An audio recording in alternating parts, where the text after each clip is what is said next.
तो दोस्तों, चीन ने छल किया, कपट किया, किया विश्वासघात। एक बार फिर से दुनिया को दी मात। चीन को उल्टा पड़ा कोरोना का प्रयोग। अपने यहाँ मार दिए न जाने कितने लोगों को। चीन ने अपनी चाल से एक ऐसी बीमारी फैलाई जिससे अच्छे अच्छे देशों की अर्थव्यवस्था बिगड़ती चली गई और बिगड़ती चली जा रही है।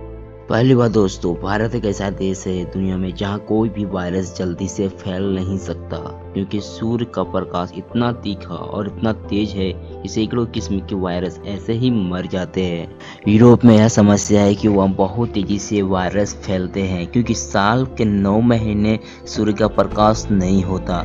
यूरोप के सभी देशों में आप जानते हैं, एक साल में 9 महीने सूर्य के दर्शन नहीं होते और साल में 6 महीने तो -40 डिग्री सेंटीग्रेड तापमान रहता है। और इतनी ठंड वाले इलाके में अगर कोई वायरस बैक्टीरिया बने तो समझ में आता है, क्योंकि इसको कंट्रोल करने की कोई व्यवस्था नहीं की गई है। भारत जैसा देश को दुनिया में अद्भुत है, जहां साल के 12 महीने सूर्य प्रकाश मिलता है और गर्मियों में तो 40 से 45 डिग्री सेंटीग्रेड का तापमान रहता है, जिसमें कोई वायरस पनपने ही मुश्किल हो जाता है। बाद में कुछ दवा क्षेत्र के काम करने वाली कंपनीज के बारे में जानकारी देना चाहता हूँ। दवा के क्षेत्र में काम करने वाली जिसमें से एक कंपनी है बायर। उसकी मूल पूंजी हमारे देश में सिर्फ 6 लाख बस, और उसका एक साल का नेट प्रॉफिट 154 करोड़ रुपए है। इसी तरह की एक और कंपनी है जिसका नाम है सिनीमेंट। इसकी मूल पूंजी इस देश में 40 लाख रुपए, नेट प्रॉफिट 115 करोड़ रुपए। इसी तरह एक और विदेशी कंपनी है, उसके नाम सिवाइकी है। हमारे देश में कुल मूल पूंजी 70 लाख है और एक साल का प्रॉफिट 114 करोड़ रुपए है। देख लो दोस्तों, यह दवा का क्षेत्र में विदेशी कंपनी कितना मुनाफा कमाती है, पर टैक्स देने के बाद का प्रॉफिट है। अब आप सोच लीजिए, थोड़ी सी पूंजी लगाकर दवा के क्षेत्र में इनके भयंकर मुनाफे हैं। मुझे अब आपको इन कंपनियों के बारे में एक और आखिरी बात कहनी है। अब इन दवाइयों की कंपनियों को समय पर अपनी दवा भेजिए, और दवा भेजनी है तो उसके लिए माहौल बनाते हैं, वातावरण तैयार करते हैं। और वातावरण और माहौल कैसे तैयार किया जाता है, उसका साफ उदाहरण कोरोना वायरस है। कोरोना वायरस आ गया, स्वाइन फ्लू आ गया, बर्ड फ्लू आ गया, पूरे देश में हल्ला मचा। न्यूज़पेपर के फ्रंट पेज पर खबर छप रही है, टीवी चैनल्स पर दूसरी न्यूज नहीं है सिवाय इसके कोरोना वायरस। तो दोस्तों, आपको बता दूं, भारत में हर साल 4 से ज़्यादा 50,000 लोग मर जाते हैं ट्यूबरक्लोसिस से, और मलेरिया से करीब 20 लाख लोग मर जाते हैं। हेपेटाइटिस जो एक तरह का वायरस है, उससे करीब 75,000 लोग मरते हैं हर साल। इतनी बड़ी मौत के आंकड़े हैं, कैंसर, हार्ट अटैक, दमा, अस्थमा, उसके बारे में मीडिया में कोई चर्चा नहीं होती। इसके पीछे भी एक रहस्य है दोस्तों। कैंसर का वैक्सीन नहीं बनता, ट्यूबरक्लोसिस का वैक्सीन नहीं बनता, दमा का वैक्सीन नहीं बनता, अस्थमा का वैक्सीन नहीं बनता। मतलब सीधा सा है, जिन बीमारियों का वैक्सीन नहीं बन पाते उन बीमारियों पर मीडिया चर्चा नहीं करता, क्योंकि उन दवाइयों से कंपनियों को कोई बड़ा लाभ होने का गुंजाइश ही नहीं है।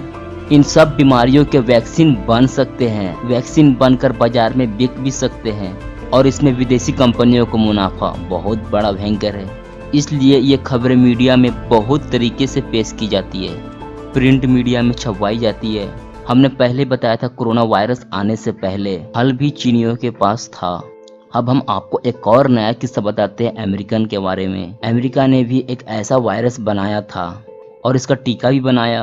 अमेरिकन कंपनी है जो कि एक स्वाइन फ्लू की दवा बनाती है, डेमू फ्लू दवा बनाते वक्त ये वायरस अनकंट्रोल हुआ, नियंत्रण से बाहर हुआ और स्वाइन फ्लू बाहर फैलाना शुरू कर दिया सारी दुनिया में। एक अमेरिकन द्वारा बनाई गई स्वाइन फ्लू से स्वाइन फ्लू बनी, जिससे पूरी दुनिया में ताही मच गई। दुनिया के 30 देशों को अपने चपेट में ले लिया।